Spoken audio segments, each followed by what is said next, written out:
Hi guys, so ngayong araw, samahan niyo kung maglaba. Busy-busy tayo. So ganito yung guys yung gagawin niyo dyan sa mga kapwa ko content creator na sinasabi nga nila wala silang nako-content. So kung ano yung ginagawa niyo, i-video niyo lang. Lapagin niyo yung cellphone niyo, tapos gawin niyo yung mga ginagawa niyo.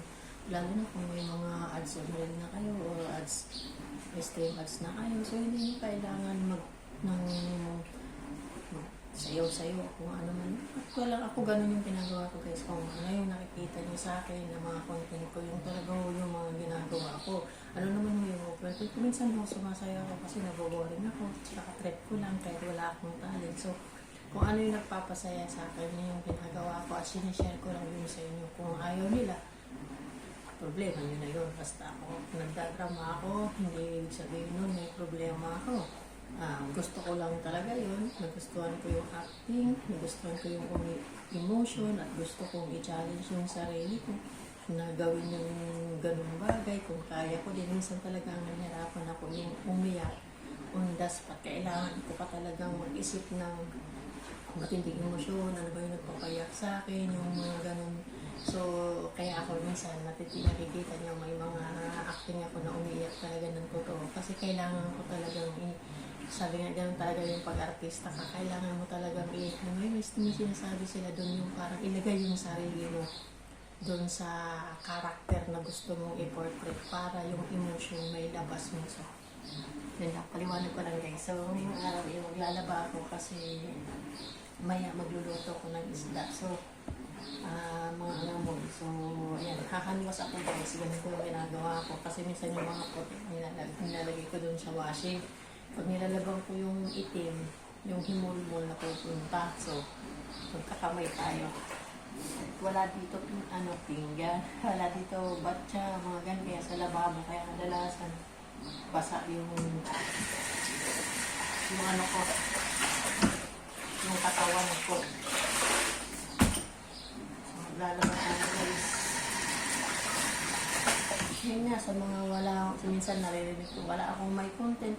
Ibig sabihin nun, sa maghapon, wala ako kayong nagagawa. Yung mga nagla-live ko guys, ito yung payo ko lang. Mas maganda ho na nagla-live kayo na may ginagawa kayo. Diba?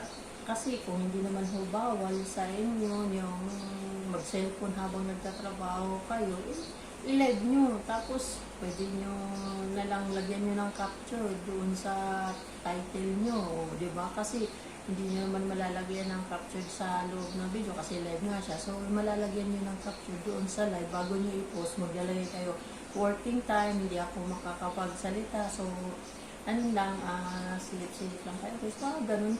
Diba? At least nakikita ho kayo ng tao kung ano yung ginagawa nyo, yung busy, makakapag-intake. Tapos mamaya-maya ho, stop nyo yung ginagawa nyo, silipin nyo yung mga audience nyo, kung ano yung sinasabi. Diba? Kasi, alam mo, yung pagiging content creator, diskarte yan, marunong ka din mo makipag-communicate dun sa mga audience mo, sa mga viewers mo. Ngayon, kung busy-busy ka, alam mo na tagalan na, stop mo yung ginagawa mo. Hindi naman siguro yung nagluluto ka, na masusunod yung niluluto mo, di ba? Stop mo yun, tapos isilipin mo kung sino yung mga nag-comment dun, tapos replyan mo sila, sagutin mo. So, hindi ka magre-reply na itachat mo. Replyan mo na by words yung sinasabi nila, na i-scroll mo naman yun kasi nakikita mo naman yung mga comment. O, shout out mo sila, yung mga pangalan nila. Ganun yung yung pag-i-engage ko sa audience. Kasi may nakita ko nagla-live, ginanon pa yung cellphone, tapos nag-type doon. Sabi ko, nakikita ka nga ng tao, naririnig yung voice mo. So, yung way ng pag-engage ng tao sa'yo, magme-message sila, ikaw, ang way mo ng pag-response, magsalita ka kasi nakikita mo yung mga sinasabi mo.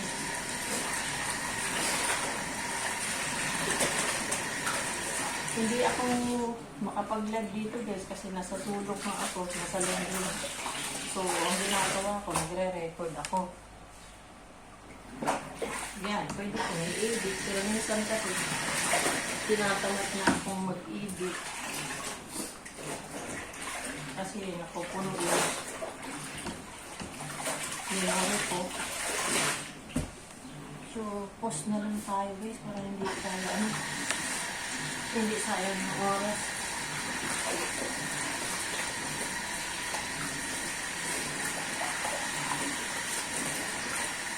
Sa tutusin lang guys, dito talaga sa abroad, busy yung mga tao.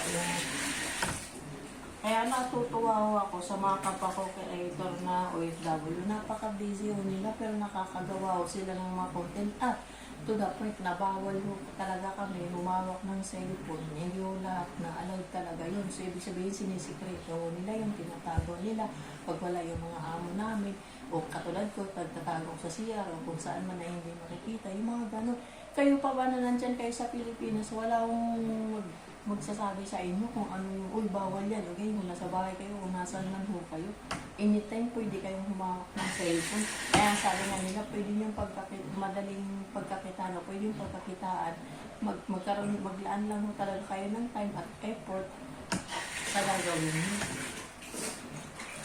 Ito naman ho guys, iba ka naman ho kasi na-encourage kayo na yun nga, pagka na-monetize na kayo. Ito din ho yung isa pang tip na sinasabi ko. Huwag po kayong maglalabas ng pera para magkaroon kayo ng viewers, para magkaroon kayo ng ano po. Wala naman po kayong pera. Diba? Kasi nag-i-spend kayo ng money. Tapos pag na-monetize kayo, hindi naman ganun kalaki yung kikitain. Hindi lugi ka. Mag-enjoy ka lang, mag-post ka lang, mag-create ka lang. Pag ma-monetize ka at kumita ka, doon ka mag-share, doon ka magbigay. Pero hanggat hindi ka pa kumikita, no need na magbigay ka ng mga ganun para lang ma-engage ka. Kasi kapag ganun, nabigyan mo na sila, wala na yun. Sayang lang yung pera mo. Binigyan mo sila.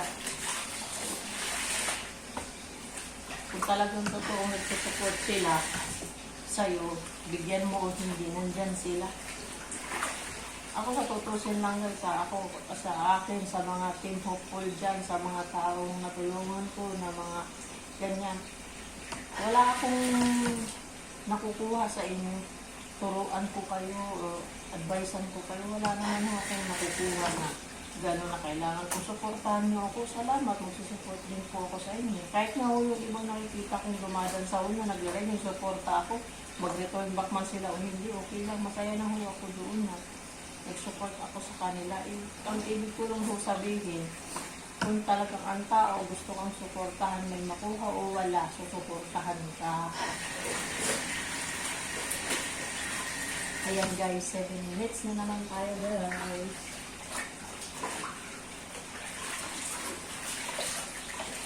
Hindi pa nga ako natatapos.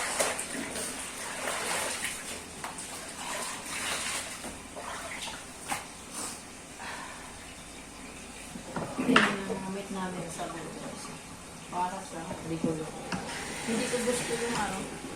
Hindi ko gusto yung sabon nila dito na para sa damit kasi hindi siya mapula.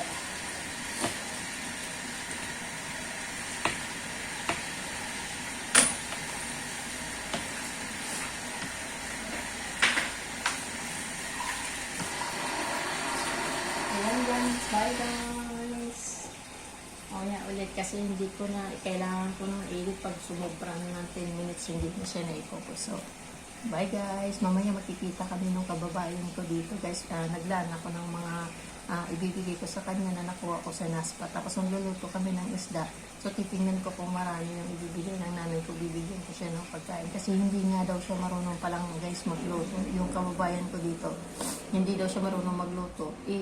So nga, yung nanay naman niya may trabaho, so tinatinapay lang siya. So nakakaranas po siya ng gutom dito kasi nga nag-a-adjust siya kasi 3 months pa lang siya. So yun, ginaguide ko din nga. Buti nga ho na nagkaroon kami ng pagkakataon na makapag-usap. So, bye guys!